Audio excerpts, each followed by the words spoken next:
guys, welcome back to my channel Craft of Fuzzy. So நம்ம இன்னைக்கு வீடியோல எதை பத்தி பார்க்க போறோம்னா, நான் ஸ்கூல் போயிட்டு வந்தோனே சரியான பசி, சரி நம்ம சாண்ட்விச் பண்ணுவோம் அப்படின்னு சொல்லி தான் பிரெட்லாம் எடுத்துட்டு வந்தேன். இந்த பிரெட் பார்த்தீங்கன்னா ரொம்ப சாஃப்டாக இருந்துச்சு. நான் இது வரைக்கும் இவ்வளோ சாஃப்டாக பார்த்ததில்லை. எனக்கு கையில் எடுக்கும்போது இப்படி உதிரி பிய ஆரம்பிச்சிடுச்சு. நான் இப்போ 2 எடுத்திருக்கேன். இப்போது அடுத்து பார்த்தீங்கன்னா நான் சீஸ் எடுத்திருக்கேன். இது மொசரல்லா சீஸ் தான், பீஸாவோட சீஸு.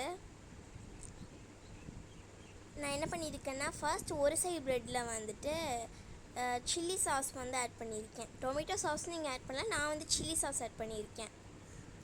இப்போ பாருங்கள், நான் ஃபுல்லாக ஆட் பண்ணி முடிச்சுட்டு தடவிட்டு அடுத்து நான் சீஸ் சாஸ் ஸ்ப்ரெட் பண்ணுறேன். நீங்கள் உங்களுக்கு மயோனிஸ் வேணால் மயோனிஸ் ஒரு பக்கம் ஆட் பண்ணிக்கலாம். நான் சீஸ் சாஸ் ஆட் பண்ணியிருக்கேன்.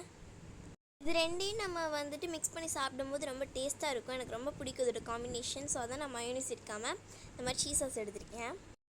ஸோ இன்றைக்கி பார்த்தீங்கன்னா ஸ்கூலில் ஓட்டிங் தான் நடந்துச்சு. ஏஎஸ்பிஎல்க்கும் தென் எஸ்பிஎல்க்கும் நான் அதுவும் போட்டு வந்துட்டேன். ஸோ இதுக்கப்புறம் பார்த்திங்கன்னா நம்ம சீஸ் தான் ஆட் பண்ணியிருக்கோம். நான் அந்த சில்லி சாஸ் ஊற்றின பக்கம் தான் சீஸ் ஆட் பண்ணியிருக்கேன். ஏன்னா சீஸ் சாஸ் ஊற்றின பக்கமே நம்ம சீஸ் ஆட் பண்ணாலும் நல்லா இருக்காது.